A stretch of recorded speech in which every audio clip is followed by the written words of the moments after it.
धर्मेंद्र प्रधान के इस्तीफे के बाद अब बीजेपी में बड़ी फूट की खबर सामने आ रही है। एक तरफ मोदी और शाह के करीबी नेताओं के चेहरे उतरे हुए दिखाई दे रहे हैं। साफ साफ उस प्रेस कॉन्फ्रेंस में जेपी नड्डा का चेहरा देखा जा सकता था, जिसमें यह ऐलान किया गया कि अब छात्रों की सारी मांगे मान ली गई हैं। उसमें जेपी नड्डा का चेहरा पूरी तरह उतरा हुआ दिखाई दे रहा था। जितेंद्र सिंह का चेहरा भी उतरा हुआ दिखाई दे रहा था। वहीं जिन नेताओं को किनारे लगाने की कोशिश हो रही थी, वो अब सरकार पर तंज कस रहे हैं।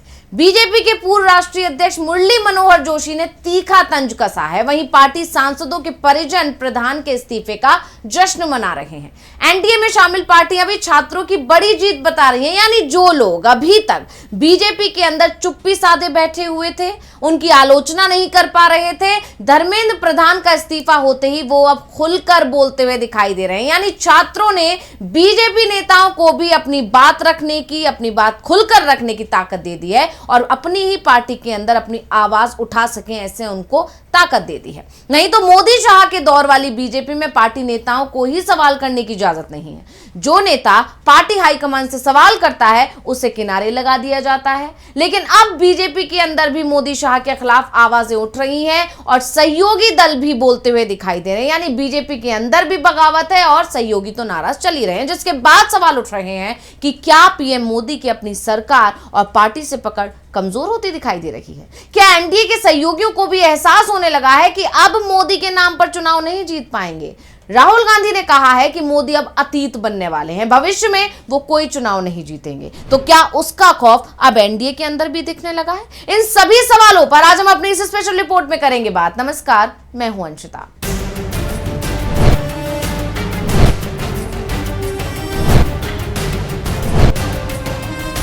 देश का युवा मोदी शाह वाली बीजेपी को पसंद नहीं करता। युवाओं को मोदी शाह वाली विचारधारा नहीं चाहिए, उनके काम करने का तरीका पसंद नहीं है। यानी एक तरह से युवा अब मोदी शाह की नीति वाली थकी हुई सरकार से खुश नहीं है और उन्होंने ठान लिया है कि उन्हें यह सरकार नहीं चाहिए। 36 दिन तक जंतर मंतर पर चले युवाओं के प्रदर्शन ने मोदी सरकार को सिर्फ झुकाया ही नहीं, बल्कि उन्हें इस बात का एहसास भी दिला दिया कि अब बदलाव का समय आ गया है।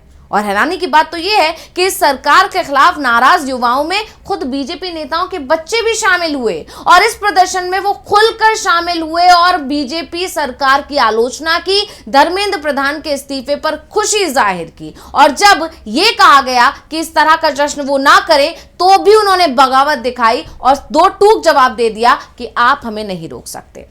तो केंद्रीय शिक्षा मंत्री धर्मेंद्र प्रधान के इस्तीफे के बाद कॉकरोच जनता पार्टी यानी सीजेपी ने अपना 36 दिन लंबा आंदोलन भले ही समाप्त कर दिया हो, लेकिन देश में मोदी सरकार के खिलाफ एक नया आंदोलन खड़ा हो गया है। युवा अब खुलकर अपनी बात कह रहा है और इसमें बीजेपी समर्थक भी शामिल हैं, जिसके बाद तो मोदी शाह की और ज्यादा किरकिरी हो रही है, क्योंकि धर्मेंद्र प्रधान के इस्तीफे के बाद पार्टी समर्थकों और कई एनडीए नेताओं के बेटे बेटियों ने सोशल मीडिया और सार्वजनिक कार्यक्रमों के जरिए खुशी जाहिर की है। अब जाहिर है, जब बच्चे जिस दिशा में जाएंगे तो उनके पेरेंट्स भी उसी दिशा में आगे बढ़ेंगे और इसी बात का डर अब मोदी शाह को दिखाई दे रहा है। कुछ लोगों का तो ये भी कहना है कि क्योंकि सरकार में शामिल होने के चलते वो दबाव में है और इसलिए खुलकर अपनी पार्टी का विरोध नहीं कर सकते, लेकिन वो अपने बच्चों को जानकर नहीं रोक रहे हैं। तमाम तरह के दावे किए जा रहे हैं, लेकिन आंदोलन के बाद एक अलग ही लहर अब देश में दिखाई दे रही है। आंदोलन की सफलता को लेकर अलग अलग जगहों पर अलग अलग तरह से जश्न मनाया गया और कई युवा नेताओं और कार्यकर्ताओं ने इसे लोकतांत्रिक संघर्ष की जीत बताया।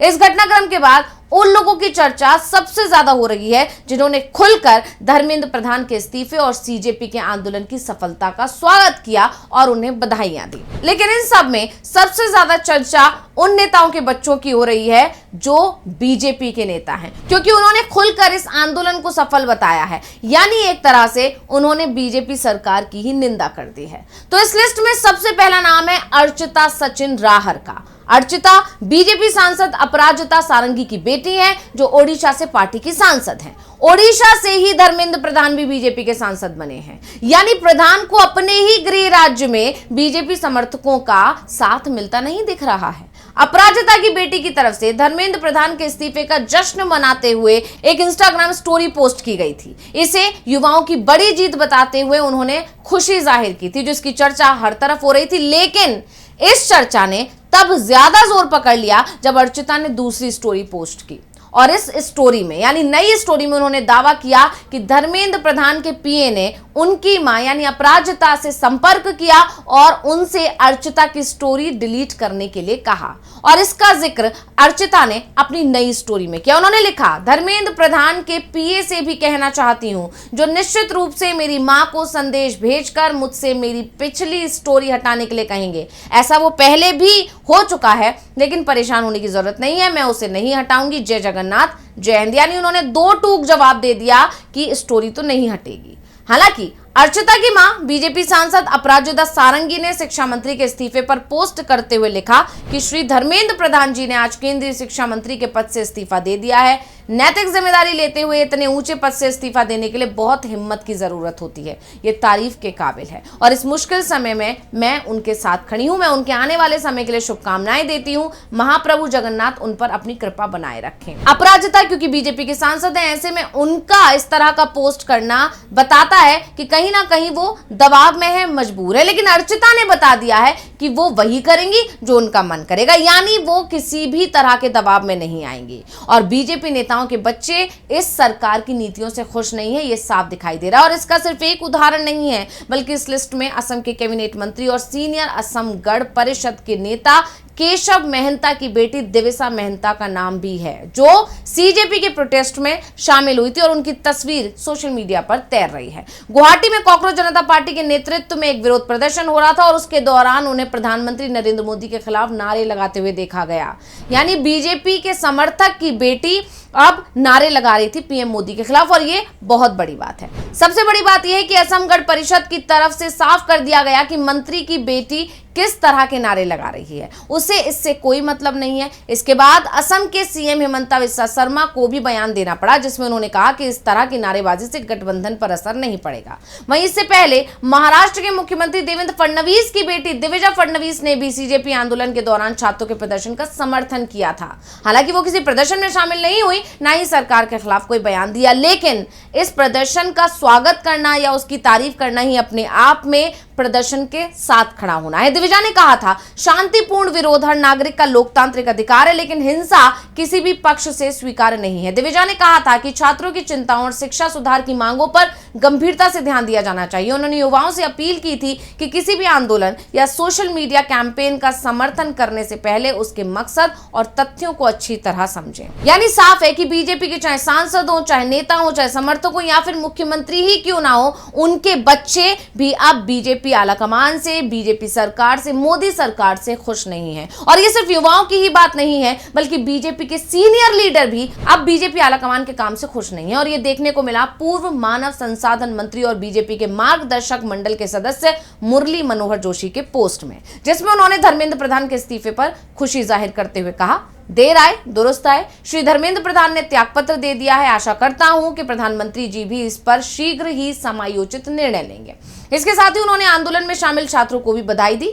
जोशी ने कहा कि वो उन सभी छात्रों को बधाई देते हैं जिन्होंने आंदोलन को शांतिपूर्वक समाप्त किया। उन्होंने उम्मीद जताई कि अब भारतीय शिक्षा जगत में जल्द शांति स्थापित होगी और छात्रों को अपने उज्जवल भविष्य और प्रगति के लिए व्यापक अवसर मिलेंगे।